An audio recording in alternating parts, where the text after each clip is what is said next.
Palavra da Verdade, a exposição bíblica com Hernandes Dias Lopes.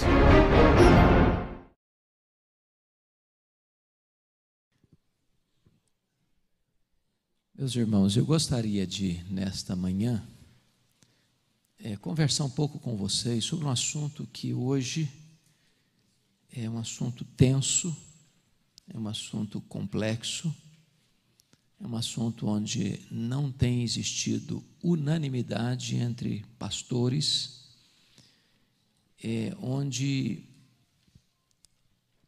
até certo constrangimento da parte de alguns em tocar no assunto, outros exageram ao tratar do assunto, e por isso é necessário nós termos um balizamento claro, seguro na Escritura, para não ficarmos à mercê das ondas que vêm e que vão. Eu queria conversar um pouco com vocês, então, sobre a questão se os dízimos são ainda para hoje.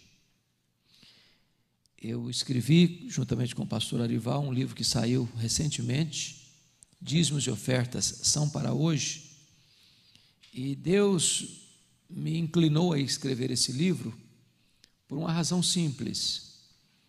Todas as vezes que eu postava algo nas redes sociais sobre dízimo, chovia de críticas as mais ácidas, e de herege a explorador dos fiéis, acontecia. Palavras assim, bem fortes. Eu gosto muito do senhor, mas nesse ponto o senhor não é bíblico. Acho que o senhor ensina a Bíblia, mas o senhor se desviou da palavra, nesse ponto. Então hoje, quando você diz que você é dizimista, e que você crê nessa verdade bíblica,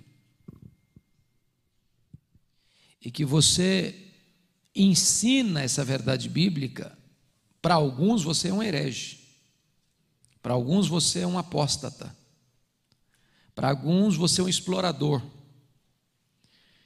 e nós não queremos ir 1 centímetro além da Escritura, e não queremos ficar 1 centímetro aquém da Escritura. Por isso eu queria tratar esse assunto hoje com vocês aqui.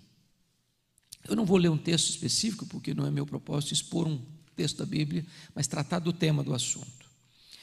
Eu queria começar, esse livro eu escrevi sobre dízimos com 3 capítulos, depois o pastor Arival escreve 3 sobre ofertas, e nos 3 capítulos que eu escrevi, o primeiro capítulo eu trato dos desvios, dos excessos, dos posicionamentos de exploração, que tem, de certa forma, fortalecido essa posição de oposição.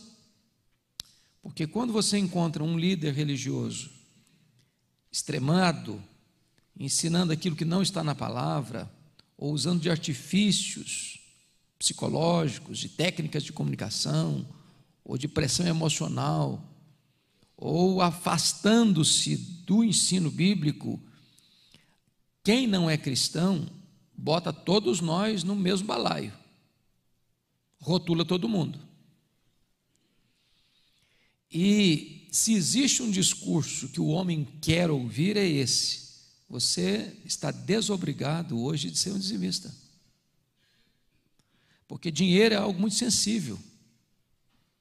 A única entidade que Jesus tratou de Senhor na Bíblia foi o dinheiro. Jesus não chamou o diabo de Senhor, Jesus não chamou César de Senhor, Jesus não chamou o mundo de Senhor, mas Ele chamou o dinheiro de Senhor. Ninguém pode servir a 2 senhores, a Deus e as riquezas. E o dinheiro é um senhor que exige dedicação exclusiva. É por isso que Jesus Cristo disse: onde estiver o teu tesouro, aí estará o teu coração. E, portanto, há muitas críticas, inclusive de gente da mais alta categoria teológica no Brasil, contra o dízimo. Há teses de doutorados contra o dízimo. Há pastores conceituadíssimos de igrejas históricas contra o dízimo. O que vamos fazer? Então, primeiramente, vamos levantar aquilo que eu chamaria de os desvios. Primeira coisa que eu quero destacar é a manipulação para arrecadar dinheiro. Eu rodo por aí, para esse Brasil afora, já preguei em mais de 1.500 igrejas, e em alguns lugares eu tomo verdadeiros sustos, quando eu percebo que a parte mais elaborada do culto é a hora do levantamento de ofertas e dízimos. Onde você nota claramente que a intenção daquele pastor ou daquele pregador é arrancar o último centavo que o cara tem no bolso. E ele usa de artifícios para que ele alcance esse propósito. E fica claro que o sucesso daquele culto é medido pela quantidade de dinheiro arrecadado naquele culto. Quando um culto público se transforma num instrumento, não de adoração a Deus, mas de arrecadação de dinheiro, perdeu o sentido. Perdeu o sentido. Nós não podemos entrar por esse caminho. Eu estava escutando um cidadão certa feita, num programa de televisão, e ele estava expondo sobre Gênesis 22. A exposição até bonita, do sacrifício de Abraão, de entregar Isaac. E eu acompanhando assim, agradando do que ele estava expondo. Quando ele chega na conclusão, ele disse o seguinte: bom, Abraão sacrificou o seu Isaac. Você tem que sacrificar o seu Isaac. Então, você tem um carro? Dê o carro para a igreja. Você tem um apartamento? Passa o apartamento para o nome da igreja. Você tem o dinheiro na poupança? Transfira o dinheiro da poupança para a igreja. Bom, aí ele matou o texto, né? Ele torceu o texto. Aí você percebe que toda a pregação que ele fez não tinha uma intenção de edificar o povo, de instruir o povo, mas tinha uma intenção de induzir o povo ao erro. Esse tipo de prática leva as pessoas a se oporem ao dízimo, porque pensam que todos vão ser igual àquele cidadão que estava induzindo o povo àquele erro. Segunda coisa, é a ideia da oferta como barganha. Nós podemos fazer uma coisa errada com motivação errada. Nós podemos fazer uma coisa errada com motivação certa. Nós podemos fazer uma coisa certa com motivação errada. E nós podemos fazer uma coisa certa com motivação certa. Por exemplo, existe a lei da semeadura, não existe? Quem semeia pouco, colherá. Está na Bíblia isso. Mas se eu chego para a minha congregação e digo assim: você tem que dar tanto, porque se você der tanto, você vai receber tanto mais. E essa for a motivação, virou barganha. Então a minha motivação em ser fiel a Deus não é porque eu quero glorificar a Deus, não é porque eu quero que o reino de Deus avance, mas eu quero mais. Então, como eu sou uma pessoa que ama o dinheiro, e se eu vou dar 10 e vou receber 100, então esse é um bom negócio. Isso é um bom negócio, é um investimento na Bolsa Celestial, sucesso garantido. Você está fazendo a coisa certa, mas a sua motivação não está boa. Virou negócio. E isso nós não podemos fazer.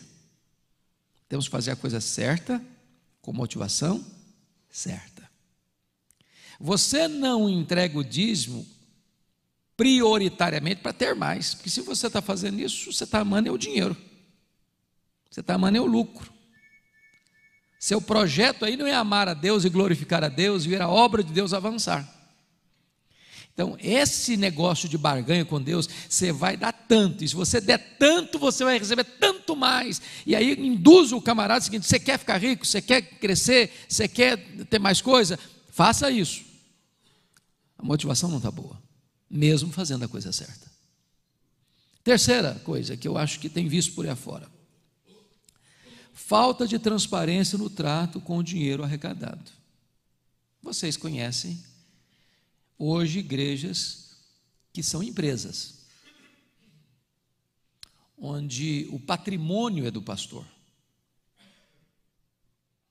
onde tudo que entra é do pastor,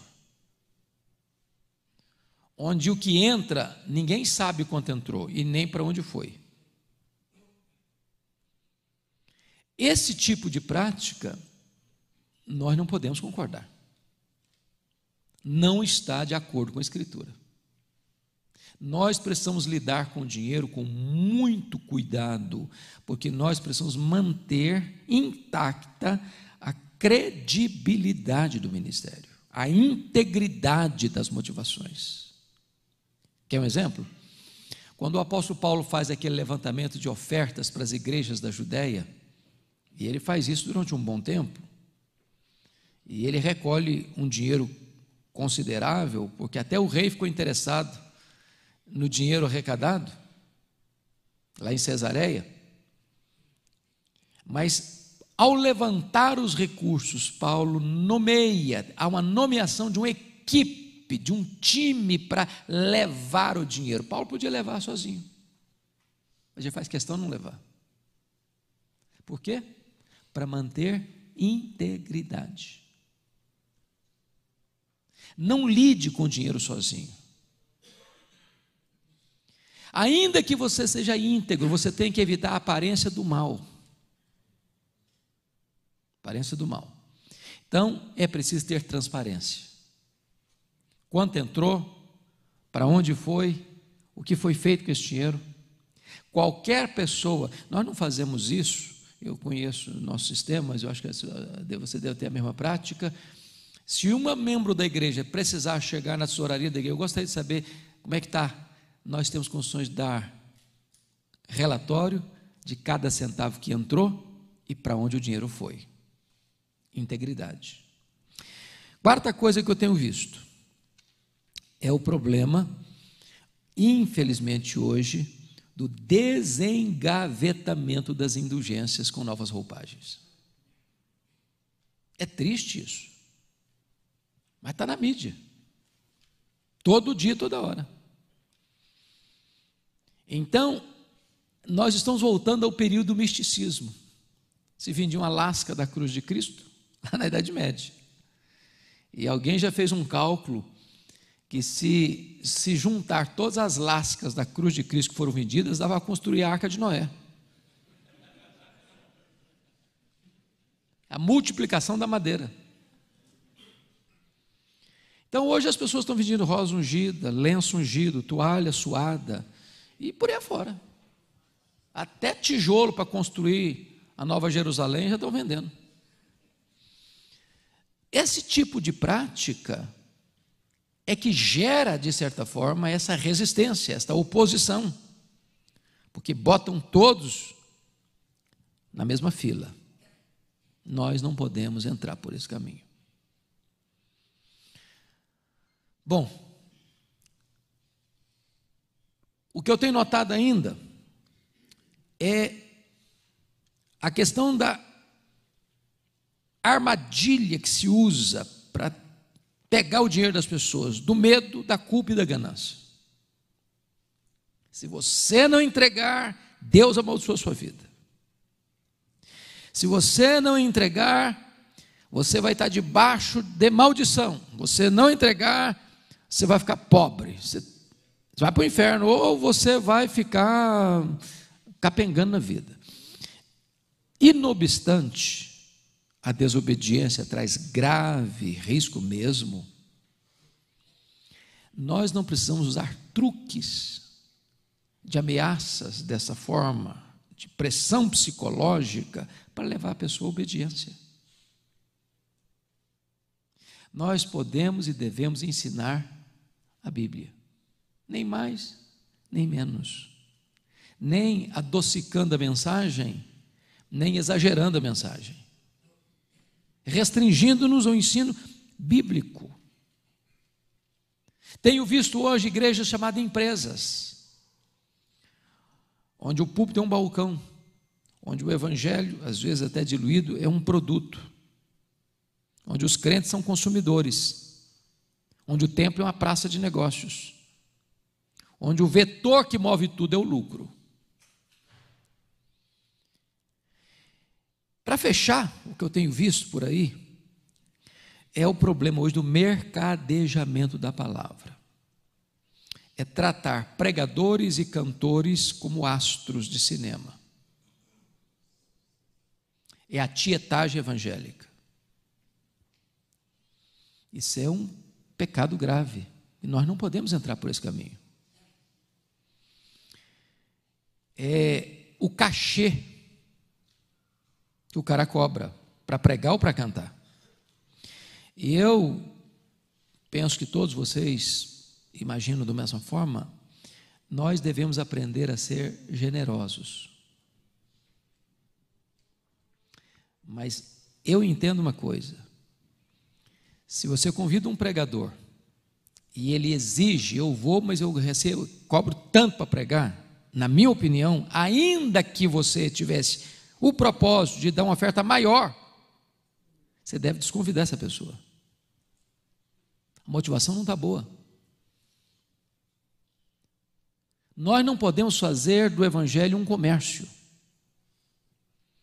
Deixa eu lhe dar um exemplo assim engraçado de uma experiência que eu tive. Eu estava pregando nos Estados Unidos, numa igreja de um colega meu lá de Vitória. E ele é uma pessoa muito espirituosa, muito engraçada, e ele convidou um da época dos estrelas da música gospel para ir lá. Aí ele ligou para o cidadão aqui no Brasil e disse: meu irmão, eu gostei tanto que você viesse participar conosco de uma programação especial da igreja, e etc, etc, etc. E o irmão respondeu: aleluia, eu vou com o maior prazer. Com um detalhe: primeiro, eu quero 2 passagens de primeira classe. Segundo, eu quero que você me bote no hotel 5 estrelas. Terceiro, eu quero um carro de luxo no aeroporto à minha disposição. Quarto, eu quero que você deposite antecipadamente $10.000. Quinto, eu quero que você tenha o compromisso de vender tantos CDs. Aí o pastor disse assim para ele: irmão, eu estou encrencado para atender você. Primeiro, porque não tem hotel 5 estrelas na minha cidade. Eu sou pastor de uma cidadezinha do interior aqui, próximo à grande cidade, mas não tem hotel 5 estrelas na minha cidade. Segundo, que eu não tenho um carro de luxo para te deixar no aeroporto à sua disposição. Terceiro, que eu não tenho $10.000 para botar na sua conta agora. E quarto, porque eu já perdi a vontade de te convidar.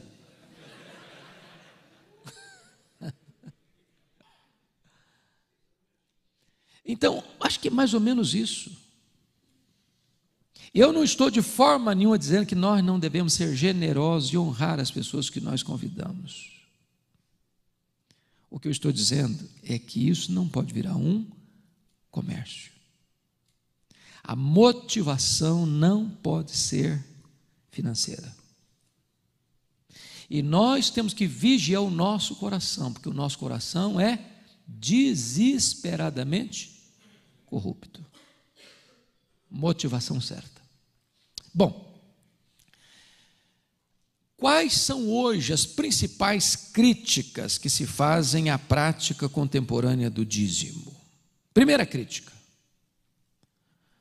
o dízimo é da lei cerimonial.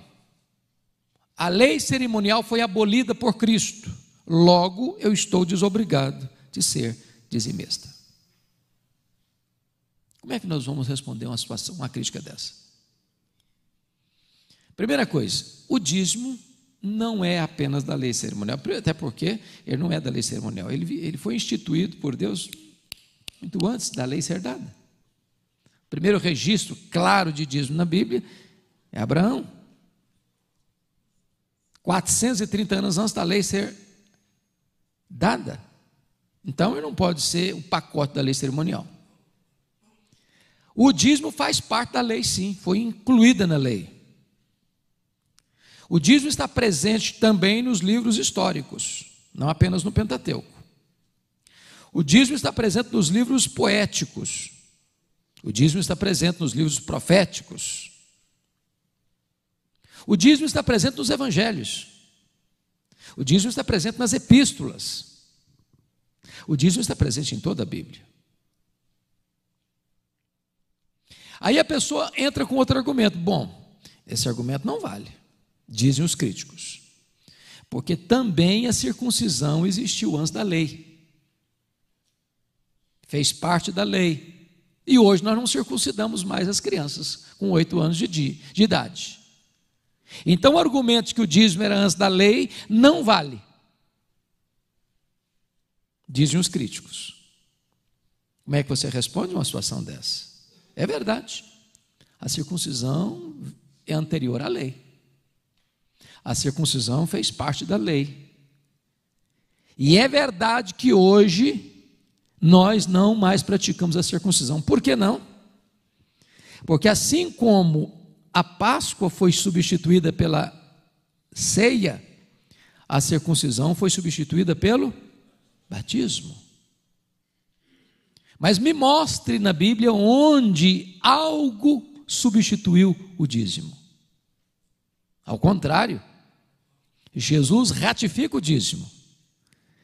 Em Mateus 23, Jesus Cristo diz assim: ai de vós, escribas e fariseus, que dais o dízimo do endro, da hortelã e do cominho, e negligenciais o principal da lei, a justiça, a misericórdia e a fé. Devias fazer estas coisas, justiça, misericórdia e a fé, sem omitir aquelas, a prática do dízimo. Agora, dizem os críticos, não. O que Jesus está combatendo aí é o problema do farisaísmo, e não referendando o dízimo. Mas vamos ler o texto. É claro que Jesus está dizendo aí uma censura, fazendo uma censura aos escribas e fariseus. Ai de vós, escribas e fariseus, porque dais o dízimo do endro, da hortelã e do cominho, as hortaliças menores. O que Jesus está combatendo aqui é o dízimo? Não. O que Jesus está combatendo aqui é a prática errada dos escribas e fariseus. Que prática errada? Os escribas e fariseus usavam o dízimo como escudo, como amuleto, como salvo-conduto. Sou dizimista? E agora está tudo bem. Eu conheci um cidadão que descreveu o seguinte: Jó não era dizimista, porque se fosse, nem Deus podia tocar na vida dele.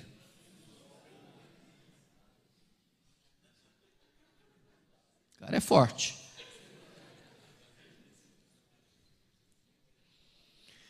Essa era a ideia dos escribas e fariseus. Sou dizimista? Estou blindado. Sou dizimista? Então o resto é resto. Sou dizimista? Então Deus está obrigado em me abençoar. E Jesus Cristo não combate o dízimo, Jesus combate a prática errada do dízimo. A prática da ostentação. Agora preste atenção comigo. Aqueles que argumentam que eu não sou dizimista porque o dízimo faz parte da lei e eu não estou mais debaixo da lei, sim da graça, por coerência hermenêutica, também estariam isentos da justiça, da misericórdia e da fé, porque justiça, misericórdia e fé fazem parte da lei. Quem é a pessoa em sã consciência que diz hoje que eu estou isento da justiça, da misericórdia e da fé?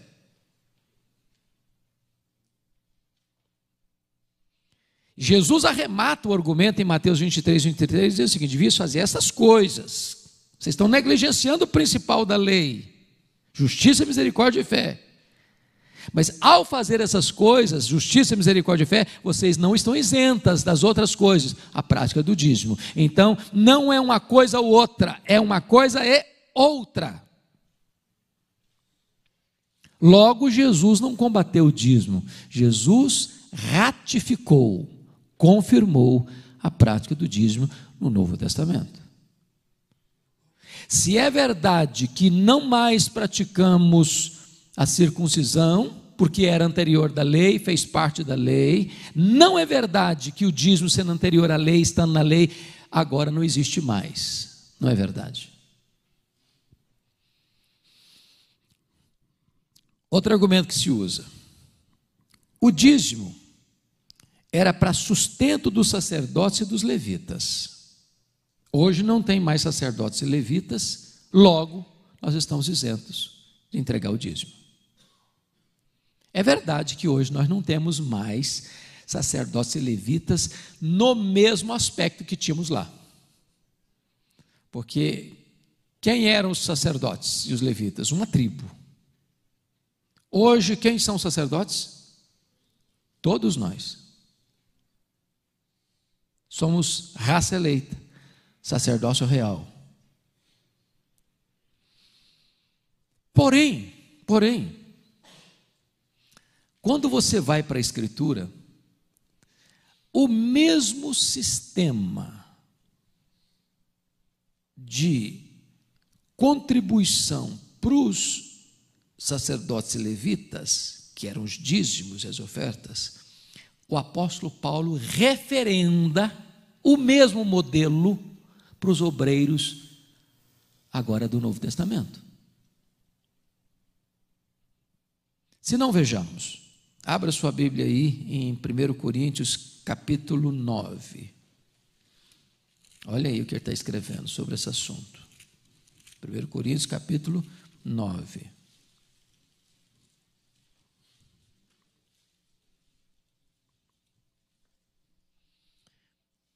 A partir do versículo 7 até o versículo 15, ele faz a seguinte argumentação: quem jamais vai à guerra à sua própria custa? Quem planta a vinha e não come do seu fruto?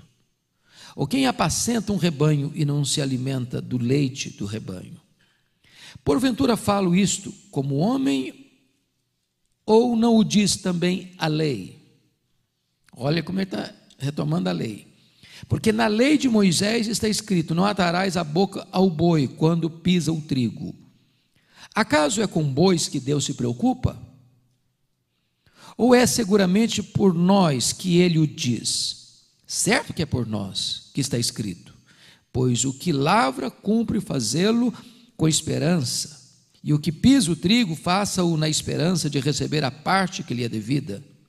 Se nós vos semeamos as coisas espirituais, será muito recolhermos de vós bens materiais?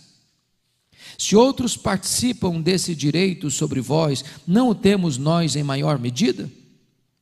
Entretanto, não usamos desse direito, antes suportamos tudo por não criarmos qualquer obstáculo ao Evangelho de Cristo. Não sabeis vós que os que prestam serviços sagrados do próprio templo se alimentam? E quem serve ao altar do altar tira o seu sustento? Assim também ordenou o Senhor aos que pregam o Evangelho que vivam do Evangelho. Se você notou, Paulo está pegando aqui exatamente a maneira como se sustentavam os sacerdotes na lei, para dizer que esse mesmo modelo é praticado e deve ser usado como referencial para sustentar os obreiros no Novo Testamento. Então, nós não temos mais sacerdotes, até porque Abraão pagou dízimo a quem? Melquisedeque. Jesus é sacerdote de que ordem? Da ordem dos levitas? Não. Jesus é sacerdote da ordem de Melquisedeque.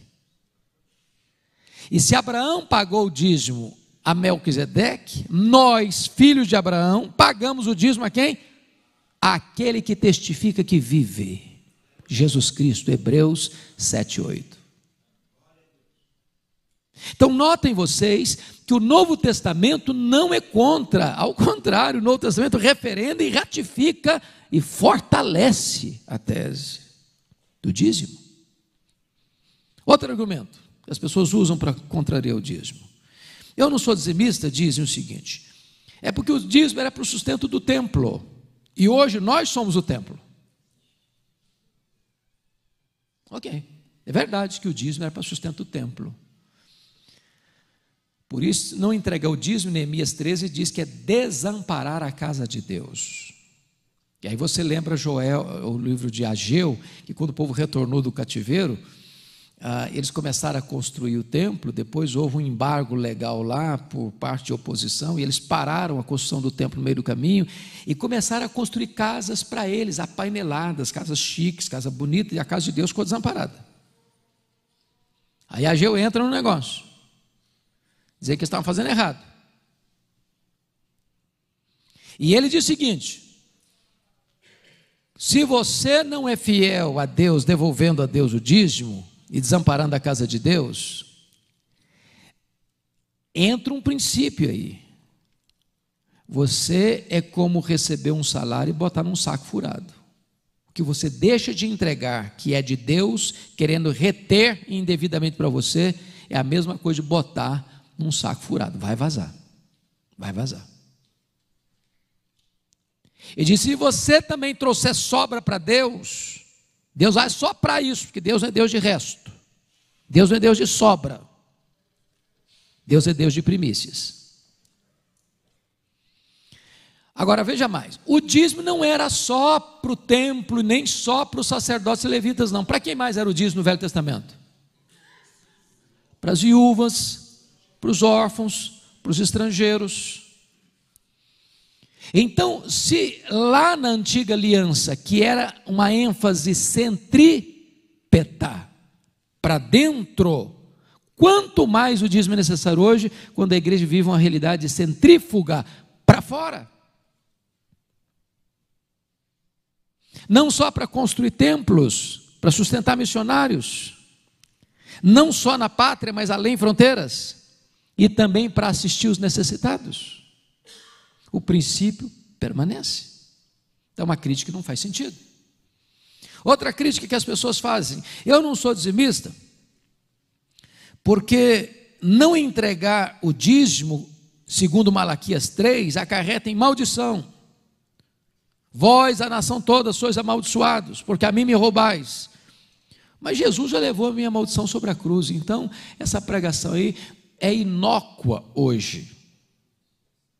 Se Jesus já levou a minha maldição sobre a cruz, eu não estou mais debaixo de maldição, não sendo dizimista. É verdade que Jesus levou a nossa maldição sobre a cruz, é verdade. É verdade. É verdade que quem está em Cristo não está debaixo dessa maldição condenatória. Mas também é verdade que quando um crente peca, seja por ignorância, seja por rebeldia, ele está sujeito às consequências do seu pecado. E mais, o pecado de um crente é mais grave, é mais hipócrita e é mais danoso do que o pecado de um incrédulo. Porque o crente peca contra o conhecimento, o crente combate o pecado em público e às vezes o pratica em secreto. E quando um crente peca, isso é um escândalo no céu e um escândalo na terra. Logo, essa crítica aqui também não tem fundamentação.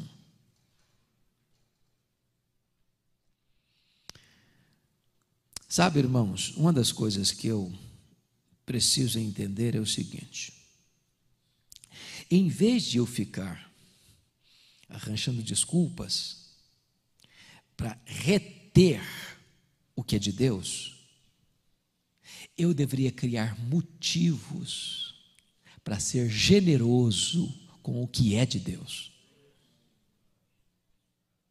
Eu li um livro, estava comentando com os pastores hoje no café, ontem no jantar, né? Nós conversávamos sobre isso, que me abençoou muito. Esse livro, ele trata sobre generosidade. Ele não está traduzido em português ainda. E o autor começa o livro dando uma dica muito legal. Ele diz o seguinte: vá no supermercado, compre um jarro bem bonito de vidro. Se você for chique, compre de cristal. Bote na sua sala. Para todo dia você passar e olhar essa jarra. Só uma coisa, você não vai botar flor na jarra, você vai botar terra. Terra. Todo dia você passa e olha para a jarra, para lembrar você duas coisas. Primeiro, de onde você veio? Você veio do pó. Segundo, Para onde você vai? Você vai para o pó. Então, quem é você? Apenas um traço entre pó e pó. Baixa a bola. Baixa a bola. Pergunta: do pó que você veio, quanto você trouxe? Nada. Para o pó que você vai, quanto você vai levar? Também nada, porque você não tem caminhão de mudança em enterro, nem gaveta em caixão. Então você também não tem nada. Porque tudo que está nas suas mãos é de Deus. Você é mordomo de Deus. E diz Paulo em 1 Coríntios 4:2 que o que Deus requer dos dispenseiros ou dos mordomos é que eles sejam encontrados fiéis. Se o dono é generoso e você é mordomo do dono, a única maneira de você ser fiel ao dono é sendo generoso com o que é do dono. O maior problema que as pessoas têm em serem dizimistas e generosos ofertantes é a síndrome de dono. Porque se eu acho que eu sou dono, eu quero para mim, para o meu deleite, para o meu prazer, para o meu conforto. Mas se eu entendo que eu não sou dono, e que o dono que me constituiu como mordomo dos seus bens é generoso, a única maneira de eu ser fiel ao dono é ser generoso com o que é dele. Quando você encontrar uma pessoa tentando dar desculpas para não ser generoso, é porque o coração dela ainda está prisioneira do dinheiro. E o amor do dinheiro é a raiz de todos os males. Que desculpas as pessoas estão dando? Outra desculpa: eu não sou dizimista, porque a contribuição do dízimo, ou a contribuição no Novo Testamento, melhor dizendo, deve ser voluntária e não imposta. Não foi assim que Paulo ensinou? Cada um contribua segundo tiver proposto no seu coração, porque Deus ama quem dá com alegria. Está aí o Novo Testamento ensinando. Mas pegar esse texto de 2 Coríntios 9:7 e aplicar para o dízimo é ferir a hermenêutica sagrada. Porque Paulo não está tratando de dízimo. 1 Coríntios 16, 2 Coríntios 8 e 9, Paulo está tratando de uma coleta especial, de uma oferta especial, que ele está levantando para enviar para as igrejas, para os crentes pobres da Judéia. Isso não é dízimo. É a mesma coisa, por exemplo, de a oitava igreja, chegar o pastor aqui na frente e dizer: meus irmãos, nós temos uma cidade aqui no estado de Minas Gerais que está passando um momento difícil. Os crentes lá teve uma enchente, a casa caiu e os irmãos estão sem casa para morar, sem comida, é uma tragédia. Então nós vamos fazer um levantamento de oferta para enviar para aqueles irmãos. Aí é correto e legítimo o pastor dizer: cada um contribua segundo tiver proposto no coração, porque Deus ama quem dá com alegria. Porque você já viu, e eu também, alguém chegar assim: agora eu quero que vocês entreguem o trízimo. Bom, mas quem me deu autoridade para mudar o que Deus estabeleceu? Outros dizem: não, a nossa igreja está fazendo um desconto, fazendo uma liquidação, uma promoção. Agora todo mundo pode acertar o dízimo, vamos fazer o dízimo 5%. Eu não tenho essa autoridade de mudar a palavra de Deus. Eu não tenho essa autoridade. Então, preste atenção nisso. Cada um contribua segundo tiver proposto o seu coração, mas eu não estou propondo nada, então não vou contribuir com nada. Os irmãos, eu não estou feliz, não estou com alegria, então não vou contribuir. E eu pergunto a você: você faz uma dívida no banco de R$5.000, aí você chega para o gerente e diz: olha, gerente, eu não estou propondo no meu coração pagar essa dívida, então eu não vou pagar. Você chega para o eu não estou muito alegre, não, então eu, como não estou com alegria para pagar, eu não vou pagar. Dívida você paga alegre ou triste, varão, com raiva ou feliz. É dívida. Dívida. Eu não dou dízimo, eu entrego dízimo. Eu dou o que é meu. É por isso que Malaquias diz que roubará o homem a Deus. Todavia vós me roubais, vós a nação toda. E a palavra roubar lá não é roubar de batedor de carteira, não. É de assaltante. É de botar o 38 na cara do cidadão. Me dá o que você tem. À força. Afrontosamente. O crente que não entrega o dízimo, ele está afrontando a Deus, assaltando a Deus, apropriando-se indebitamente daquilo que não é dele.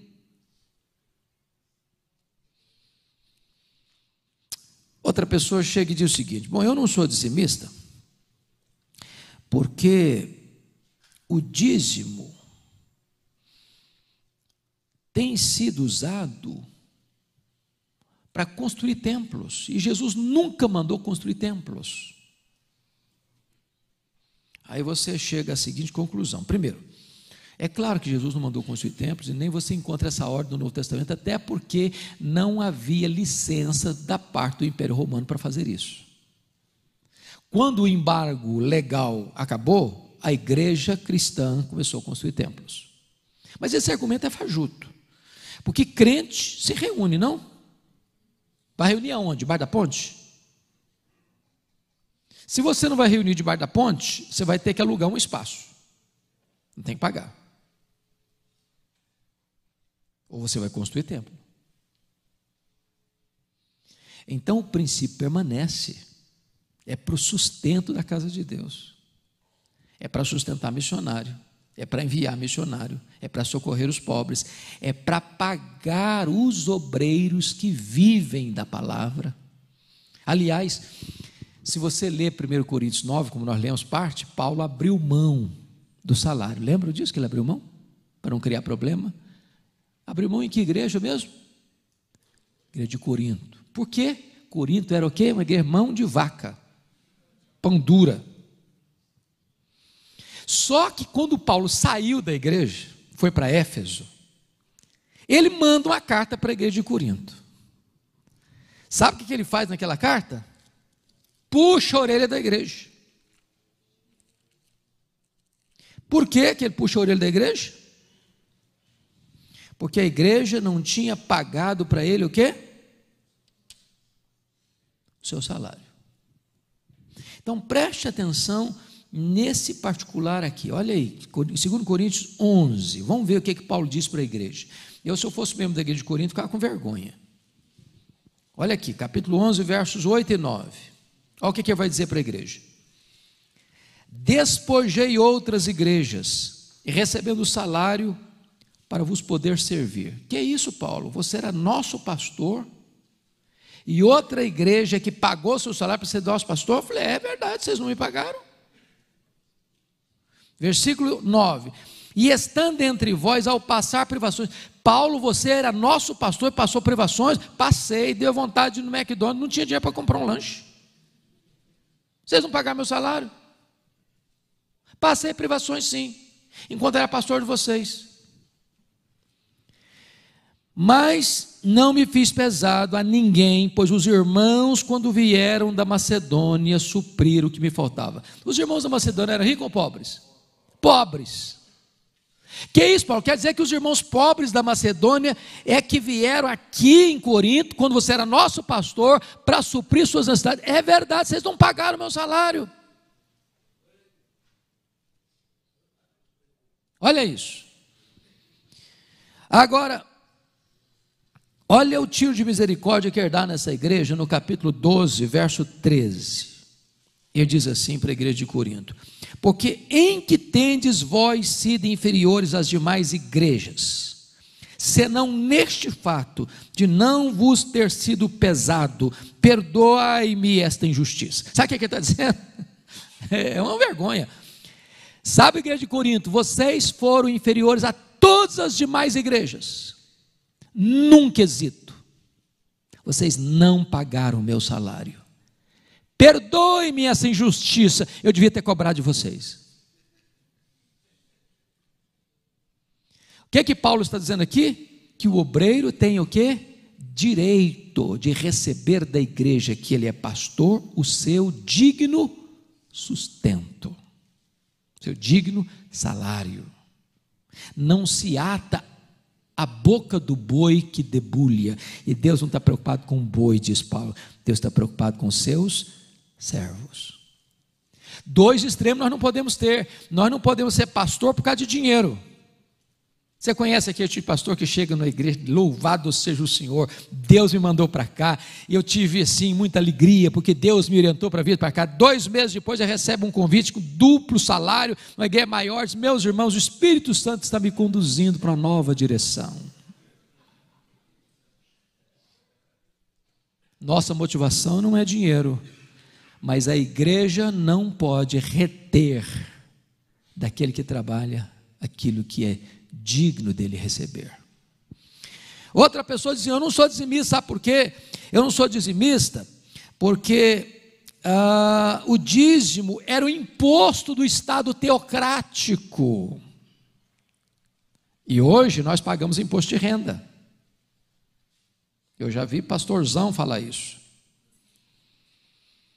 Irmãos, é uma bobagem isso. Eu pergunto a vocês: quando acabou o regime teocrático lá do período dos juízes, e Samuel unge Saul como rei, passando da teocracia para a monarquia, eu pergunto a vocês: o povo foi dispensado de entregar o dízimo porque começou a pagar imposto? Sim ou não? Claro que não. Uma coisa não tem nada a ver com outra. Aliás, isso fica claro na palavra de Jesus em Mateus 22: dai a César o que é de César, e a Deus o que é de Deus. Você tem compromisso com o Estado, você tem compromisso com Deus. Você paga imposto e você devolve dízimo. Outra pessoa diz: eu não sou dizimista. Sabe por quê? A igreja devia se fazer o seguinte: o que seria correto, dizem esses críticos? Você faz um orçamento. A igreja tem 500 membros. Quais são os nossos projetos para esse ano? Vamos construir um templo, vamos comprar um terreno, vamos mandar 2 seminaristas para o seminário, vamos enviar 3 missionários para o estrangeiro. Quanto custa isso? X. Então vamos fazer agora uma cotização entre os membros para suprir essa necessidade. Resolvido o problema. Mas eu pergunto: é assim que Deus ensina? Nós somos um condomínio agora? Temos cota? Não, eu não posso mudar o que Deus estabeleceu. Eu não tenho autoridade nem para acrescentar e nem para tirar. Isso pode ser pragmático, isso pode ser funcional, mas não é bíblico. Até porque, irmão, sabe quem tem mais dificuldade de entregar dízimo? Não são os pobres, são os ricos. O cara que recebe 100 prata por mês, 100 mil reais por mês, ele tem uma dificuldade de entregar 10 mil. Eu falei: mas é muita grana. Aí o irmãozinho que recebe um salário mínimo, 900 e poucos reais, ele vai lá e entrega 90. Pessoa: não, eu não sou dizimista, não, eu sou ofertante. Ok. Eu gosto de lembrar do Jacó Silva, os mais de cabelinho branco que lembram do Jacó Silva. Jacó Silva diz o seguinte: antes de você dar um presente, favor pagar a dívida.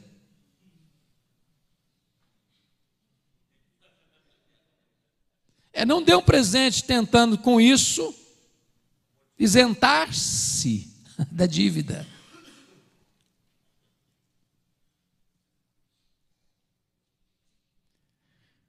Bom, queridos, outro chega e diz assim: ah, pastor, eu não sou dizimista não. Sabe por causa de quê? Porque no Novo Testamento, não é igual no Velho Testamento, no Novo Testamento 100% é de Deus. Argumento assim muito espiritual. Mas a resposta que você pode dar é o seguinte: mas no Velho Testamento também 100% era de Deus. Quando que algum tempo da história deixou de ser isso? Salmo 24, versículo 1: do Senhor é a terra e sua plenitude. Sempre 100%, tudo foi de Deus. Mas quem usa esse argumento, agora tudo 100% é de Deus, e agora o nosso negócio é ofertar quando o coração tocar, pode perceber isso. Essas pessoas, se você for contabilizar, não entregam 10%, dizendo que 100% é de Deus. Então isso é um argumento, um invólucro de desculpas para encobrir uma mentira. Outros dizem: não, eu não sou dizimista. Não, pastor, porque não sobra. É verdade, não vai sobrar mesmo não. Porque se sobrar, Deus não é Deus de sobra. Lá no passado, a gente dava sobra para os cães. Hoje não. Hoje pet tem vida melhor que gente. Se gasta mais dinheiro com cachorro e gato hoje no Brasil que com criança. Mas a Bíblia diz: honra o Senhor com o quê? Com as primícias de toda a tua renda. Então é primícia, não é sobra. Dito isto, irmãos, eu gostaria de abrir o nosso parlamento aqui para perguntas. Se a gente puder ajudar em alguma coisa, eu tenho muito prazer, porque as desculpas são muitas. E eu gostaria que você e eu aqui hoje pudesse pensar o seguinte: eu não quero ir além, não quero ficar aquém, mas nós precisamos ter resposta para os críticos. Nós precisamos ter resposta para os críticos. Nós temos que dar razão da esperança que é em nós. Nós precisamos fazer algo com consciência, fundamentado na Escritura. Deixa eu usar um outro argumento que é muito comum escutar por aí afora. Pastor, sabe por que eu não sou dizimista? A igreja não administra bem. Deixa eu dizer uma coisa para você. Deus te deu uma ordem, entregar o dízimo. Mas Deus não constituiu você juiz do dízimo que você entregou. Se você está percebendo que a igreja que você está entregando o dízimo não está administrando bem, você tem duas atitudes a fazer. Primeira delas, procure o pastor da igreja.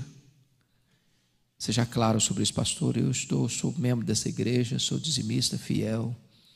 Eu acho que tem isso que está acontecendo que não tem fundamentação na palavra de Deus. Porque talvez a liderança precise ser alertada.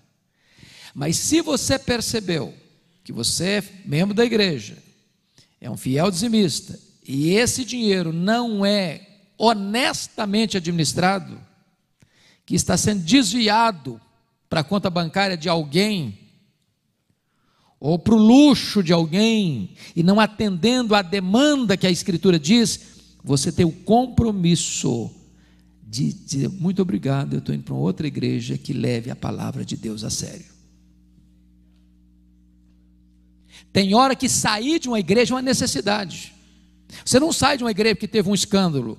O irmão de tal cometeu um pecado grave. Se alguém cometeu um pecado grave, se trata à luz da Escritura, na disciplina bíblica. Mas eu não posso ficar num lugar onde a palavra de Deus não está sendo ensinada com fidelidade. Com fidelidade. Pois bem, está aberto então. Essas duas cadeiras aqui é para quê, meu santo? Eita, chique, hein? Então vou sentar de cá. Bom, irmãos, temos algumas perguntas que vão vir pela internet também. Então os irmãos que estão na internet também podem fazer. Obviamente que vai chover um monte de perguntas e eu só vou poder selecionar algumas. Não sei se os irmãos já fizeram algum tipo de pergunta ao longo da palavra do pastor, se ficou alguma dúvida nesse tipo de assunto. Se houver, a gente vai dar preferência para responder esse assunto, que é um assunto que o pastor está tratando agora. Do contrário, a gente pode responder depois também algumas outras perguntas. Como diz o pastor Jeremias, você pode perguntar o que quiser, né? E ele responde também o que quiser também. Que puder. Então, e que puder, né? Então, vou recolher os pedidos, as perguntas. Deixa eu ver aqui que já estenderam. E vou selecionando aqui aos poucos. Tem alguma aqui? Aqui, por favor. Obrigado. Já preencheu? Não. Tem que me dar várias aqui, porque se eu deixar de ler alguma, não parece que é marcação, né, gente? Beleza.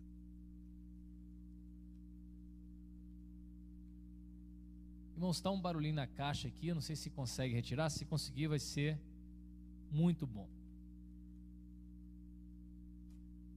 Pastor, pergunta: é lícito manter um obreiro no exercício do serviço cristão, sabendo que ele não é dizimista? Veja bem, está escrito lá na lei que os sacerdotes recebiam os dízimos e que o sacerdote devia dar o dízimo dos dízimos recebidos. Em outras palavras, o sacerdote, o levita que recebia os dízimos das tribos, eles também eram dizimistas. O obreiro precisa ser exemplo. Exemplo. Se porventura esse obreiro não entende o assunto, não crê assim, ele precisa ser instruído. Se por um revés na vida ele deixou de entregar, que não deveria, mas deixou de entregar por um tempo, por uma situação conjuntural da vida dele, eu acho que ele precisa ser confrontado e ensinado à luz da Bíblia a pôr isso em ordem na vida dele. Agora, minha visão, se ele não crê ou resiste, então, se esta igreja tem essa prática, que penso eu ser bíblica, ele não tem condições de exercer liderança espiritual, porque deixou de ser exemplo para os fiéis. Nessa ideia, se a gente tem, seja um ministro que é pastor, seja um oficial, um líder da igreja. Líder da igreja. Tem que ser Ele não pode administrar uma coisa que ele não crê e não participa. Bom, eu acho que essa pergunta aqui é uma pergunta que todos nós já recebemos e vamos continuar recebendo.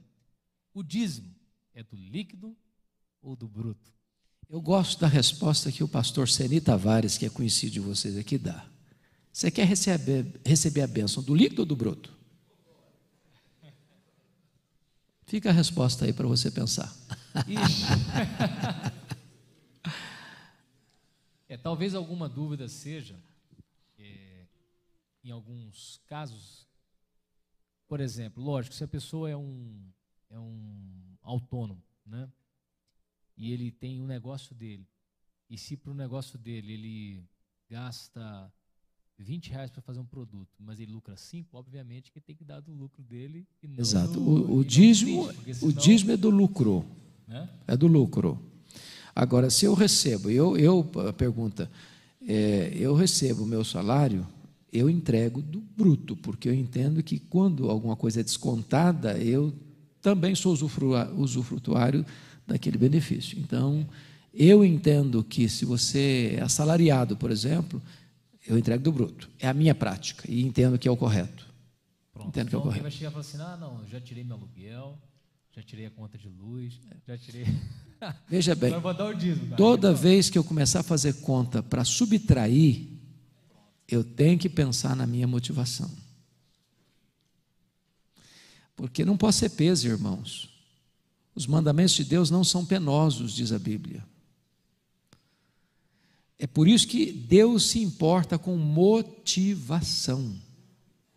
A ação certa precisa vir acompanhada da motivação certa. Esse aqui já foi lido. A infidelidade no dízimo está vinculada à salvação? Ou seja, a sua salvação está condicionada à fidelidade do dízimo? Para mim, salvação está vinculado a crer em Jesus. Pronto, ponto final. A todos quantos o receberam, deu-lhes o poder de serem feitos filhos de Deus. Eu não poderia dizer que o dízimo é um segundo caminho de salvação. Agora, um cristão genuíno, ele se submete à autoridade da Escritura. Se submete. Pode ter o caso de um cristão verdadeiro ter dificuldade em entender, e eu até creio que gente que se opõe ao dízimo hoje seja gente crente, verdadeiramente crente.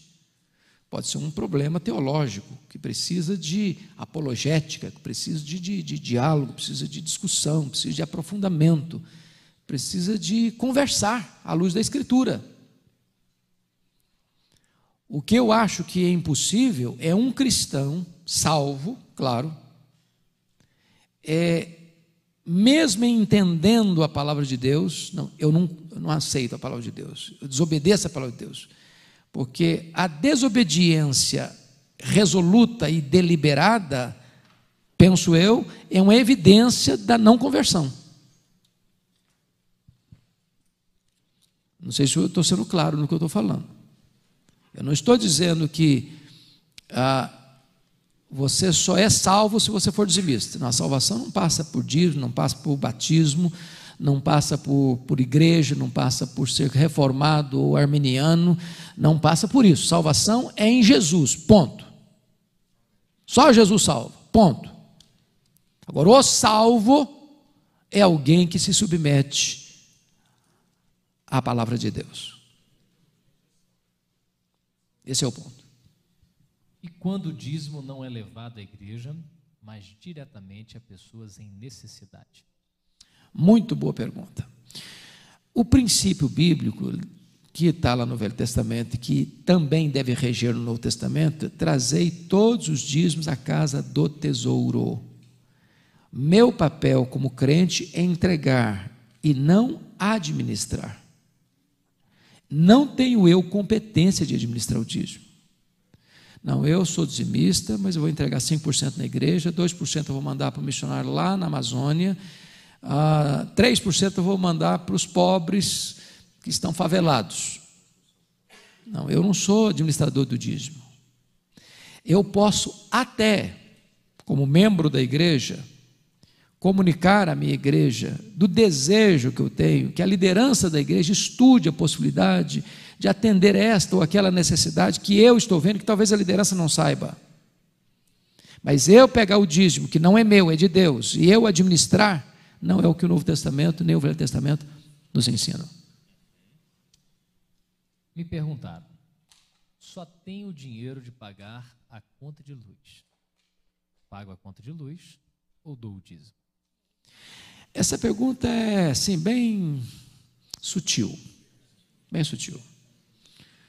Porque o que está por trás dessa pergunta é o seguinte: primeiro eu, depois Deus. E o que a Bíblia me ensina, primeiro Deus, depois eu. Porque é uma matéria de fé. É uma matéria de fé. É primícia. Primícia não é o que sobra, primícia é o que vem primeiro.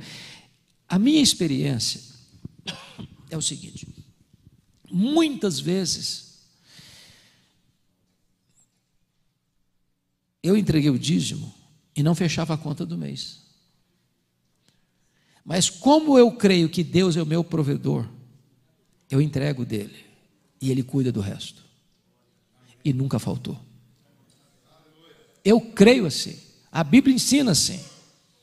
Honra o Senhor com as primícias. Ele é o Deus da provisão. A nossa confiança não está na provisão, a nossa confiança está no provedor. Amém. E ele continua sustentando, né? A gente tem visto o azeite multiplicar na nossa vida muitas vezes. Me dá uma parte aqui. Irmãos, eu não sei quanto a vocês, qual é a prática de vocês, mas experimentem a ser generosos. Experimentem a ser generosos. Veja lá na sua igreja, lá na sua parentela, alguém que esteja necessitado, mas não espere pedir, não. Tome a dianteira e dê uma oferta. Eu tenho visto coisas lindas na minha vida como resultado disso. Olha, Deus Deus não fica em dívida com ninguém. A Bíblia diz que quem dá o pobre a Deus empresta, e Deus não fica em dívida com ninguém. A alma generosa prosperará. Prosperará. Então, comece essa prática. Oferte. Ensine a sua esposa, o seu marido a ser generoso. Ensine os seus filhos a serem generosos. Mostra para a sua família a bênção que é. E eu não estou falando de retorno financeiro só, não. O que é que Jesus Cristo ensinou lá em Atos 20, 35? Mais bem-aventurado é dar do que receber. Então, em vez de fazer conta para reter, abra o coração para dar. Quanto mais você dá, mais você tem. Porque a Bíblia ensina isso. Deus multiplica a sua sementeira. A sua sementeira. Bom, irmãos, temos muitas perguntas, certamente a gente não vai conseguir responder todas, mas acredito que as respostas aqui vão abarcar várias aqui, né? E próxima pergunta. Para ser considerado oferta, o valor deve ser excedente ao meu valor do dízimo? Para ser considerado oferta, o valor deve ser excedente ao meu valor do dízimo? Isso é regra? Veja bem, dízimo, a palavra em qualquer vernáculo significa 10%. Qualquer vernáculo, dízimo é 10%, não é 9,5%, não é 5,5%, 10%. Então você entrega o dízimo e depois você oferta. É claro que se você está entregando uma oferta inferior ao dízimo, você não está entregando a oferta, você não está pagando a dívida. Porque primeiro você paga a dívida, depois você oferta.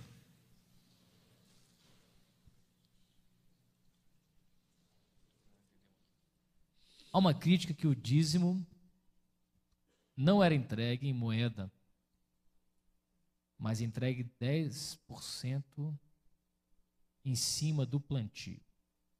Também era em dinheiro no Velho Testamento. Era em plantio e em dinheiro. Você tem que entender o seu contexto. O seu contexto. Era uma região agrícola, nem sempre o comércio estava desenvolvido. Então, o produto da terra era entregue. Mas também, quando isso não era possível, era entregue em dinheiro, também no Velho Testamento. Então, o princípio é o mesmo. Como se houver uma igreja que não usa o dízimo e ofertas em obras sociais, parte dele?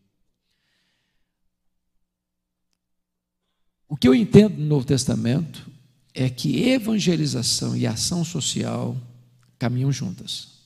Lembra em Gálatas 2,10, quando Paulo vai para os gentios, os colunas da igreja de Jerusalém disseram para ele: você vai para os gentios, mas não se esqueça dos pobres. Então, uma igreja, ela precisa cuidar não só da alma, mas também do corpo. Vamos pegar me dá só um tempinho para explicar isso melhor. Pensa comigo que no Novo Testamento nós já estávamos recebendo uma forte influência do gnosticismo. O gnosticismo é um concubinato entre a filosofia grega e a religião judaica, e a fé judaica. Qual o problema do gnosticismo? O dualismo grego. Matéria é má, espírito bom. Com isso, não se acreditava em 3 doutrinas básicas do cristianismo: a criação, a encarnação e a ressurreição. Bom, isso gerou um problema duplo na igreja primitiva que Paulo denuncia em Colossenses. Primeiro, ascetismo. Segundo, licenciosidade. Se o meu corpo é mau, não vale nada, não presta para nada, então vou castigá-lo. Ascetismo. Se o meu corpo não conta, então deixa usá-lo à vontade. Licenciosidade. Essa filosofia gerou o ascetismo da Idade Média, dos mosteiros. Essa filosofia gerou, mais tarde, lá na Alemanha, o pietismo. Estou interessado na sua alma. E nós até usamos, tantas almas foram salvas. Salvou a alma, que se dane o corpo, que vai morar debaixo da ponte, que passe fome, que passe frio no inverno, e que os demais me aqueçam nesse inverno, os demais, não precisa falar o resto. Então, não é a visão bíblica. Jesus andou por toda parte, ensinando, pregando e curando. Ele cuidou do corpo, cuidou da alma. Uma igreja cristã precisa ser também generosa. Se a igreja não está usando parte dos recursos que entram, que são de Deus, para assistir os necessitados, essa liderança precisa ser exortada com amor, na verdade, para que faça isso. Ok. Bom, isso aqui eu acho que é bem simples de responder. Além do meu salário fixo, é correto dizimar as ofertas que ganhei de minhas ministrações? Duas coisas. Nós usamos com muita frequência o substantivo dízimo passando para verbo. Não é legal. Eu não devo usar a palavra dizimar. Vá para o dicionário e veja o que significa dizimar. É matar, é destruir. Então não vá para o púlpito da sua igreja e fala: meus irmãos, nós temos que dizimar. O cara que não sabe o que é, vou sair correndo aqui, eles vão me arrebentar todo mundo aqui. Então, dízimo é uma coisa, dizimar é outra coisa. Então você nunca use no seu púlpito: irmão, nós temos que dizimar. O visitante vai sair desesperado da sua igreja. Se nós entendemos que o que nós recebemos é graça e tudo é graça, devíamos sim. Eu acho que devia dar até mais, já que é extra, né? Se a generosidade devia ir além de sempre fazer a conta para mais, não para menos. Esse é o ponto do coração generoso. Isso mesmo. Bom, um comentário que tem na internet, eu acho que vale a pena responder, porque ele é sutil também e carrega aqui uma compreensão errada. É o seguinte: nenhum crente no planeta se submete completamente aos mandamentos de Jesus. Se seguirmos o raciocínio do pastor, ninguém é cristão. Silogismo falso. Porque veja bem, está se admitindo aí que nós podemos obedecer parcialmente, que nós estamos matriculados na escola da desobediência e que nós devemos levar a sério, mas não tão a sério assim. Isso não é cristianismo, não é isso que a Bíblia me ensina. Não é isso que a Bíblia me ensina. O que a Bíblia me ensina é que eu sou um pecador, que eu sou falho, que eu tenho deficiências. Mas a limitação não está na palavra, está em mim. Eu sou exortado a obedecer, a ser fiel. A ser fiel. Agora, eu não posso com isso criar uma desculpa. Não, você pode ser crente meia boca, mas está bom, porque não dá para ser crente mesmo não. Então, minha boca serve. Não serve. Não serve. O propósito de Deus em nós é nos transformar de glória em glória na imagem de Jesus. E o nosso projeto é sermos parecidos com Jesus. Para isso Deus nos predestinou. Sermos conformes à imagem do seu Filho, até atingirmos a varonilidade do varão perfeito. Esse é o nosso propósito. Não é puxar para baixo, é caminhar para cima.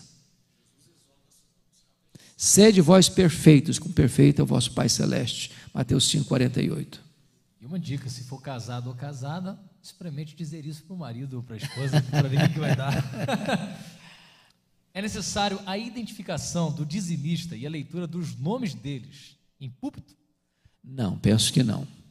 Essa para mim é uma prática ostentatória perigosa. Eu já vi igreja onde bota lá um hall, lá na porta de entrada do templo, com o nome dos dizimistas e o valor que foi dado. Eu acho que isso é ostentação e um laço do diabo para o orgulho. Você pode botar o nome no envelope? Pode, deve, não tem problema nenhum. A igreja precisa saber. Agora, fazer propaganda disso, porque isso gera concorrência. Fulano de tal, o maior dizimista da igreja. Então, continência para ele. Bobagem isso, irmãos. Sabe por quê? Lembra de Jesus, no pé do gasofilácio, vendo as pessoas entregar? Vinha gente com grande soma de dinheiro, veio uma viúva, 2 moedinhas. Aqui não dá para comprar nem um pão na padaria. Ela ofertou mais, porque Deus vê como nós, como diferente de nós. Nós olhamos quantidade, Jesus vê fidelidade, integridade. É por isso que nós não podemos permitir que uma igreja seja ostentatória na questão do dízimo. Isso é cair no farisaísmo. Sabendo que ministérios, vou tentar interpretar aqui, sabendo que ministérios têm deturpado os princípios e as motivações, por que avança o tamanho e números, embora espiritualmente enfraquecidos? Como podemos relacionar a defesa de Gamaliel, de Atos 5, 33, 39, possivelmente aquele texto que diz, se é do Senhor, vai prosperar? Por que eles prevalecem, mesmo usurpando do povo? Essa é uma pergunta interessante.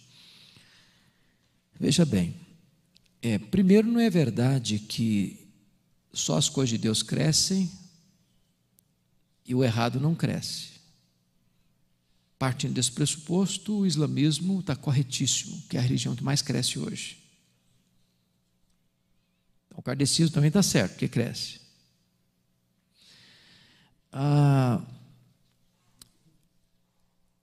É claro que uma pregação hoje que agrada os ouvidos, uma pregação que manipula as pessoas, e sobretudo um grupo que é sensível e facilmente manipulado, porque você pega aquilo que ele quer, que é saúde, dinheiro e libertação.